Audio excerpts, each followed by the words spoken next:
Good morning and welcome to the new edition of Dr. Lamba's Awakening Call. The second phase of lockdown in India was over and the third phase started with some good news for the tipplers and traditional eaters of betel leaf called pan in India. These shops, liquor shops, and betel leaf sellers were allowed to carry on their business. But was it too good? Indians have a nasty habit that is of chewing betel pan and spitting indiscriminately. You go to any national building, be the parliament, be the Supreme Court, be the High Court, be the back alleys of the top hotels like Taj or Opera, go anywhere, or be the most prestigious shopping center like Connaught Place in Delhi, the middle circle. What I mean is that you go anywhere, you will find the walls painted gaudy red. You might assume that a lot of bloodshed has taken place, there have been murders galore, and the blood from the dying bodies is splattered on the walls. No, it is the people roaming around, chewing betel like cows and buffaloes chewing cud and spitting it indiscriminately in season, out of season. And I thought that coronavirus would end this habit of spitting because that can carry virus, that can be a disease carrier. But no, with the pawn shops being open, the middle leaf sellers shops being open, people again start chewing cud, most like the milk animals as I've talked about. And if not the milk animals, like the other animals like camel, the digestive system of theirs needs it. I heard a very interesting story about this. The young guy is kind of a royal family. He got into the most prestigious civil service. And the first appointment is a sub-divisional magistrate. He was summoned by the minister. And the minister was chewing cud. The officer smartly told him, Sir, as a advisor and as a public servant, my job is to inform you that what you are doing is like chewing cud. I know you revere cow, but leave chewing cud to the cows. Don't do it. Of course, he was transferred. The minister could not terminate him, so he was transferred. And the record says that in 3 years, he was transferred 29 times. That is, as I said, it's a national pastime, national habit. It's an aesthetic problem, it is a culinary problem, or it's a fashion problem. You decide. The yogis also had the habit of spitting indiscriminately. You remember that? But that habit went out not out of aesthetics, not out of the feeling that the spitting would generate more disease, but of the fear of tuberculosis. When the tuberculosis was raging in England, people were discouraged from spitting, and now it is considered to be extremely nasty, undesirable, unacceptable for a person to spit. While in India it's very common, people will spit anywhere they want. And neither the fear of tuberculosis in India nor the new coronavirus has put the fear of spitting in the minds of the people. Social distancing will hopefully become unnecessary in too long a run. We would not be burdened with the idea of keeping 2 meters away from one another. However, coronavirus, from one point of view, seems to be a blessing because this is an opportunity now to rally public opinion against spitting.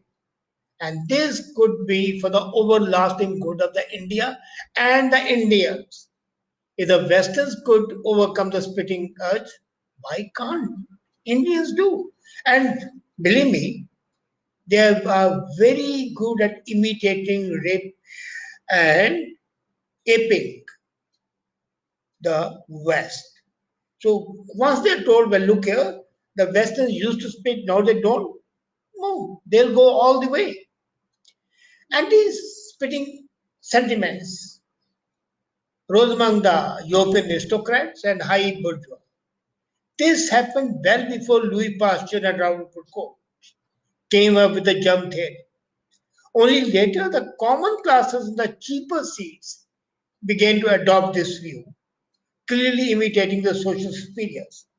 So it came percolated from the top. The top stopped spitting, and the middle class and the low class stopped spitting.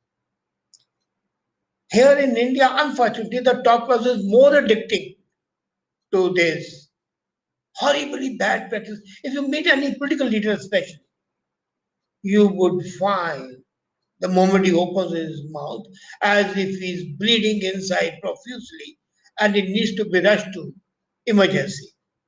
No, it's a bitter leaf. And that is the sign of distinction for most of the politicians.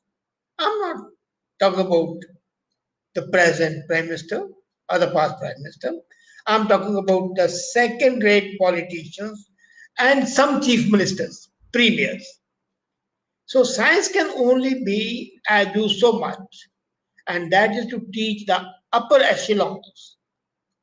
And once the upper echelons start this practice, the lower classes would automatically copy it, imitate it.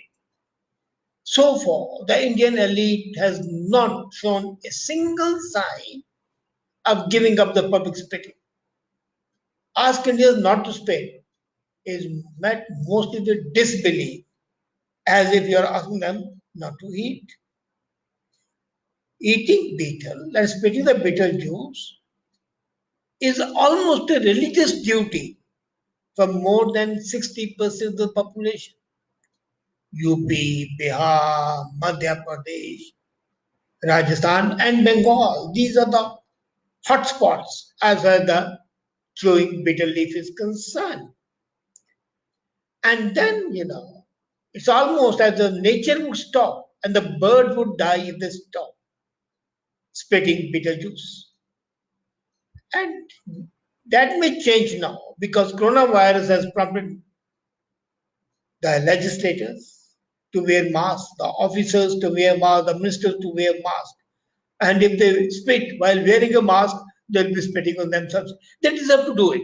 Well, look, let me tell you, if they spit at themselves, this would not be something inopportunate. They deserve it. But they would not do it. They're very clear. They spit at the hoi polloi, the other people, those showing all the graciousness. So the 18th century Europe was much like Indians today.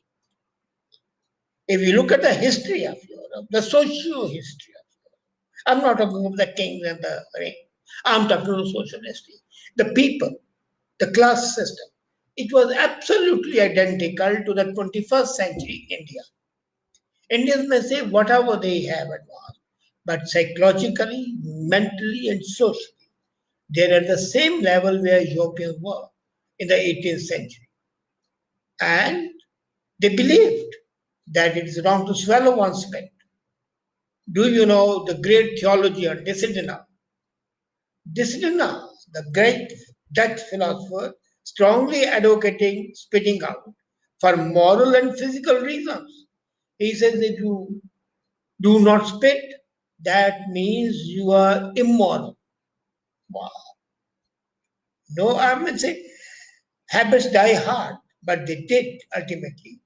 And even today, in the European courts and the merchants, sometimes they discredit gusted with the lower classes because the lower classes still spit.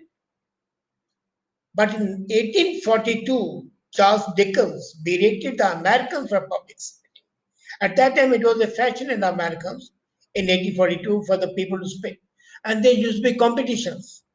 Who can spit much farther? If people stand in the line and start spitting, and the spit of the guy which is travel the farthest distance would be crowned a champion. Luckily, it did not become a national sport. Otherwise, we would have been hearing National Spitters Association rather than National Basketball Association. But he was upset not because the poor class was indulging in practice, because the American elite was discouraging. And he says that he met certain governors who in the evening would say, well, look, let's start spitting. Who spits more? That was he writes in the papers from America. And I was amazed. But this aversion of spitting might have remained an upper class affectation and no more. But the two great wars in the 20th century changed that. They brought about social mobility, the wars, and economic growth. Now there was a sudden urge in the middle classes who had one driving ambition that was to be to the manor born. You remember that TV serial? To be the manor born, to belong to the higher classes, to belong to the superior classes. So, in effect of affectation, show they stopped spitting, and then that became a habit not to spit. By the 1930s, from 1842 to 1930s, it was a slowing trend, but 1930s public spitting became so rare that the spittoons, which were a fixture at every table in the bars in London, started disappearing. You can well imagine that at every table in the bar and restaurant there used to be spittoon, so the people could spit. So ingrained was the habit. And if left to science, germ theory would have impacted a very limited people, but this follow the leader, the rat race to be with the social elites compelled people not to stop. In 1896, New York banned spitting for the first reason, and it was banned for the purpose of protecting people from TB. Very soon, 150 other cities banned spitting officially. In 1898, the French authorities moved in the same direction, and nationally it was banned in France. This did not reduce the incident of public spitting, either in Europe or in America. Banning didn't help. But what happened was that a couple of people started shooting people who were spitting. And that shooting stopped people from spitting. They were afraid that some guy might say, like a vigilante, how dare you smoke when the city has banned it? And fire warrior them. Singapore and South Korea provide exemplary examples. Both these countries have successfully banned public spitting in law. Incidentally, they are more effective in battling the coronavirus even, both the countries. I don't know, but what something is definitely good about these countries that without being dictatorship, without being authoritarian, without indulgence, they have been able to control all the bad habits. Nobody dares take a drug in Singapore. Nobody dares spit in Singapore. Nobody dares do it in South Korea. And Korea and Singapore have been no exception. Unlike the impersonalized Confucian etiquette, we in India traditionally tune to individualized Guru Shishya norms and follow the leader. We are like rats. We follow the leader. And if the leader is a Pied Piper of Hamelin like Modi is, and he says don't spit, you can be sure people will stop spitting. So he can give an order to his minister to spit. Who eat betel, stop it, and believe me, it will be followed. Since India became independent, many Indian states, Delhi, Maharashtra, Bengal, Uttarakhand, have made laws, enacted laws against spitting. But nobody really cares because the chief minister of Delhi, which had enacted law, himself was a inveterate betel pulp chewer, and he would spit. Later on, after a couple of years, somebody told him, look here, you can be arrested. And then he started carrying a spittoon. His assistant would carry it for him. Nobody really cares, not even the law enforcement authorities. I have seen even the police officers eating bitterly. Now that our lawmakers are wearing masks, we might have arrived at stage one of the process where we can implement the law of spitting, inhibiting attachments are the property of our legislators, removing them from their post. Once this happens, stage two is waiting to take over because millions of the middle class will start aping them. Once the politicians take a lead, the bureaucrats take a lead, the business leaders take a lead, the bitter leaf would only have a great export potential, especially in countries like Pakistan. But Indian walls and the roads will be saved. The ignominy of being painted red and the horrible, despicable practice of seeing people spitting.